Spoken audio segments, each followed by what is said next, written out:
Hello, Namaste, Vanakkam, and you. As you know, I am your teacher Khushi and welcome to दीदी की पाठशाला। आज मैं आप लोगों के लिए क्लास 8 सोशल साइंस का चैप्टर 1 जो बिल्कुल नए अपडेटेड करिकुलम के साथ आपकी जो न्यू बुक आई है, अभी कुछ स्कूल्स में मिल गई है, कुछ में नहीं मिली है, मैं उस बुक का फर्स्ट चैप्टर आपके लिए लेकर आई हूँ जिसका नाम है प्राकृतिक संसाधन एवं उनका उपयोग। अगर इंग्लिश में हम बात करें natural resources and it's uses. ठीक है, तो अगर हम बात करें नेचुरल रिसोर्सेज की तो इस चैप्टर में हम किसके बारे में बात करेंगे बेटा?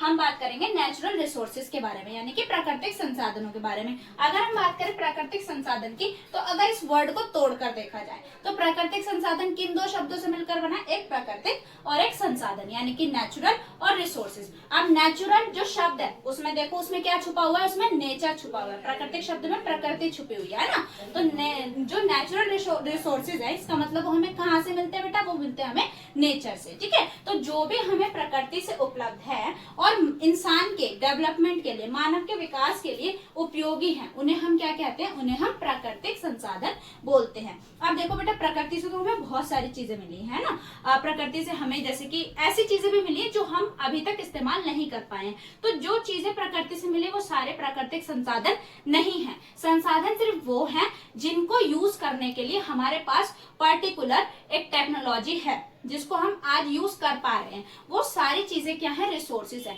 और उन रिसोर्सेज में से जो हमें नेचर से मिले हैं उन्हें हम क्या बोलते हैं? नेचुरल रिसोर्सेज, यानी कि प्राकृतिक संसाधन बोलते हैं। ठीक है, तो अगर हम बात करें तो इन रिसोर्सेज को हम कुछ पार्ट्स में डिवाइड करते हैं। तो दो पार्ट्स में बेसिकली हम इसको डिवाइड करते हैं। क्या? पहला है उपयोग के आधार पर, यानी कि on the basis of their uses. Uses के आधार पर, उनके उपयोग के आधार पर हम कैसे बांटते हैं? एक तो होते हैं हमारे जीवन के लिए आवश्यक, जो हमारी लाइफ के लिए बहुत ज्यादा इंपॉर्टेंट रिसोर्सेज है, उनको हम फर्स्ट कैटेगरी में रखते हैं। तो क्या क्या आपकी लाइफ के लिए इंपॉर्टेंट होता है? जैसे आपकी लाइफ के लिए एयर बहुत इंपॉर्टेंट है, वाटर बहुत इंपॉर्टेंट है, फूड बहुत इंपॉर्टेंट है, तो वो सब किस में आ जाता है? वो आपका आ जाता है जीवन के लिए आवश्यक, यानी कि इंपॉर्टेंट फॉर लाइफ। ठीक है, उसके बाद दूसरा आपका आता है सामग्री के संसाधन, यानी कि जो मटेरियल।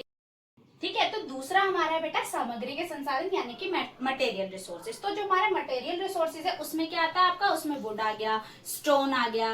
ठीक है, ये सब चीजें जो एज अ मटेरियल हम यूज करते हैं वो सब मटेरियल रिसोर्सेज, यानी कि सामग्री के संसाधन में आता है। नेक्स्ट है आपका ऊर्जा के संसाधन, यानी कि एनर्जी रिसोर्सेज। तो एनर्जी रिसोर्सेज वो रिसोर्सेज है या संसाधन है जिनसे हमें एनर्जी मिलती है, लाइक कोयला, पेट्रोलियम, ठीक है, सोलर एनर्जी, ठीक है, विंड एनर्जी। ये सब हमारा किस में आते हैं? ये हमारे ऊर्जा के संसाधन में आते हैं। तो फर्स्ट कैटेगरी क्या है? उपयोग के आधार पर, यानी कि on the basis of uses. ठीक है, अगर हम बात करें सेकंड है आपका नवीकरणीयता के आधार पर, यानी कि जो उसकी रिन्यूएबल पावर है उसके अकॉर्डिंग हम कैसे बांटते हैं? उसके अकॉर्डिंग हम टू पार्ट्स में डिवाइड करते हैं। एक होता है हमारे नवीकरणीय संसाधन, यानी कि रिन्यूएबल रिसोर्सेज, और दूसरे होते हैं अनवीकरणीय संसाधन, यानी कि नॉन रिन्यूएबल रिसोर्सेज। अब रिन्यूएबल के नाम से पता चल रहा है या नवीकरणीय के नाम से पता चल रहा है? नवीकरणीय यानी कि जो नए बन जाए, ठीक है, जो रिन्यू हो जाते हैं, जिन्हें रिन्यू होने में टाइम तो लगता है लेकिन वो रिन्यू हो सकते हैं। ठीक है, तो उन्हें हम बोलते हैं नवीकरणीय संसाधन या रिन्यूएबल रिसोर्सेज। अब इसमें आपका क्या आता है? सौर ऊर्जा, पवन ऊर्जा, जल, वन, ये सब किस में आता है? रिन्यूएबल रिसोर्सेज, यानी कि नवीकरणीय संसाधन में आते हैं। लेकिन नवीकरणीय संसाधन है दोबारा बन सकते हैं का मतलब ये नहीं कि हम इनका ओवर यूज करेंगे। ठीक है, ओवर यूज करेंगे तो ये भी बहुत जल्दी खत्म हो जाएंगे, और फिर आपको पता है कि इनको रिन्यू होने में बहुत ज्यादा टाइम लगता है, एक लंबा टाइम पीरियड इनको रिन्यू होने के लिए चाहिए होता है। ठीक है, तो अब ऑब्वियस बात है जब हम किसी चीज को यूज करेंगे तो उसको वापस बनने के लिए टाइम भी तो देना होगा, लेकिन हम यूज ज्यादा करते हैं, टाइम देते नहीं है। तो रिन्यूएबल रिसोर्सेज बन तो दोबारा जाते हैं लेकिन थोड़ा टाइम लगता है। उसके बाद आपके होते हैं अनवीकरणीय संसाधन, जो क्या होते हैं? Non renewable resources. ठीक है, नॉन रिन्यूएबल ऐसे होते हैं जो रिन्यू होते ही नहीं है, और अगर होते भी हैं तो मिलियन ऑफ ईयर्स के बाद होते हैं। तो इसमें क्या आ जाता है आपका? कोयला, पेट्रोलियम, जो भी आपके मिनरल्स वगैरह है वो सब किस में आ जाते हैं? अनवीकरणीय संसाधन में। ठीक है, यानी कि जो रिन्यू तो होंगे, पहली बात तो रिन्यू होते ही नहीं है, अगर होंगे तो इसको इतने साल लग जाएंगे कि हम शायद उसे देख ही ना पाए, हम शायद कि हम देख ही नहीं पाएंगे। मिलियंस ऑफ ईयर्स के बाद ये चीज क्या हो पाती है? दोबारा से रिन्यू हो पाती है। ठीक है, तो ये हो गया आपका दूसरा टाइप, नवीकरणीयता के आधार पर, यानी कि renewable on the basis of renewability. ठीक है, अगला क्या है, संसाधनों का असमान वितरण। अब हमारे पास रिसोर्सेज तो हैं, लेकिन क्या रिसोर्सेज हर जगह पर उतने ही अमाउंट में अवेलेबल है जितनी एक जगह पर है? तो इनका जो अमाउंट है वो भी क्या है बेटा, अलग अलग है। ठीक है, कहीं पर ज्यादा है, कहीं पर कम है। तो ऐसा क्यों है?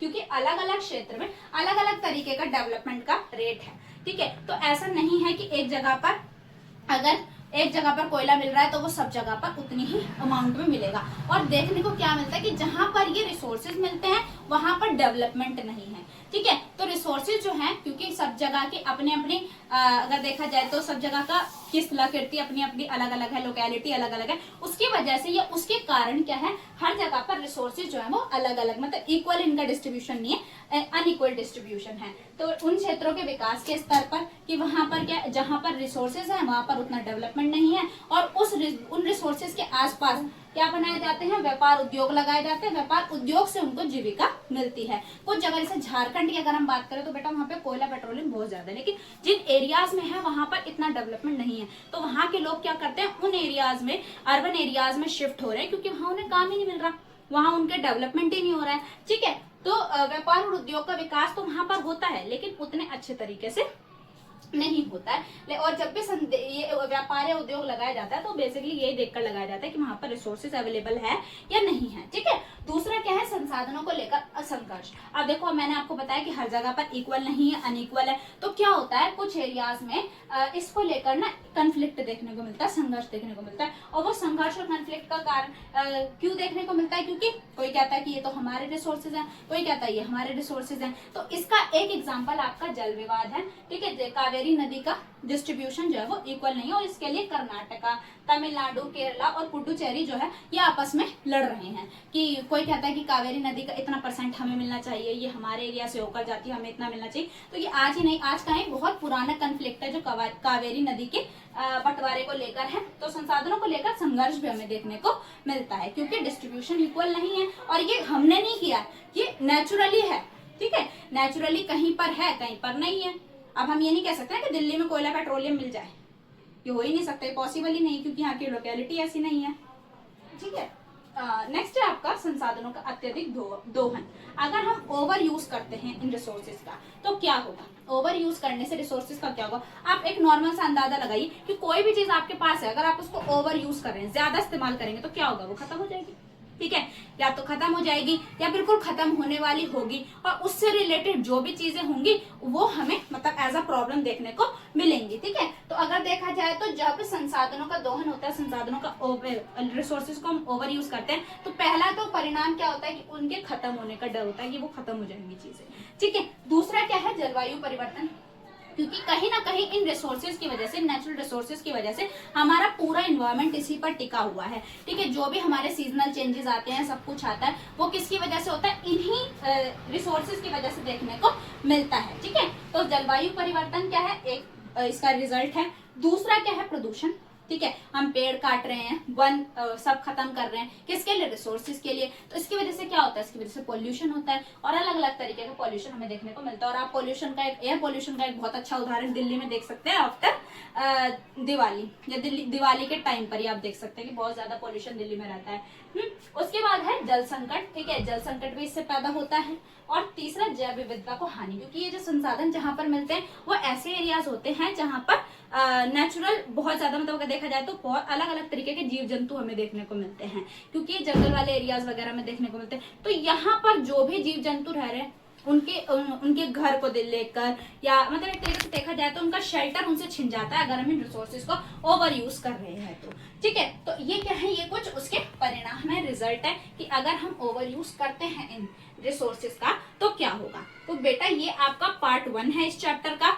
इस चैप्टर के पार्ट 1 में मैंने आपको रिसोर्सेज के बारे में बताया है, नेचुरल रिसोर्सेज को किस तरीके से बांटा गया है, कैसे क्या इसका के टाइप्स हैं, ठीक है। अब हम नेक्स्ट चैप्टर में नेक्स्ट पार्ट में ये देखेंगे कि किस तरीके से मतलब आगे के जो चैप्टर में क्या बताया गया है कि नेचुरल रिसोर्सेज हमारे लिए अच्छे हैं भी या नहीं हैं, किस तरीके से इन्हें हमें यूज करना है, ये सब आगे के चैप्टर में आपको बताया गया है। तो अगर आपको चैप्टर का पार्ट 2 देखना है तो आपको क्या करना है, आपको चैनल को सब्सक्राइब करना है। बहुत सारे बच्चे ऐसे हैं जो वीडियो को देखते हैं, पूरा देखते हैं लेकिन चैनल को सब्सक्राइब नहीं करते। बेटा आपको चैनल को सब्सक्राइब करना पड़ेगा, तभी आप अपडेटेड वीडियोस को देख पाएंगे। वीडियो को लाइक करें, कमेंट करें अपनी क्वेरीज और डाउट्स, और मुझे बताएं कि आपको सेशन कैसा लगा, ताकि मैं और अच्छे तरीके से और इम्प्रूवमेंट के साथ आपके सामने आऊं, ठीक है। तो अभी के लिए थैंक यू, मिलते हैं नेक्स्ट वीडियो में।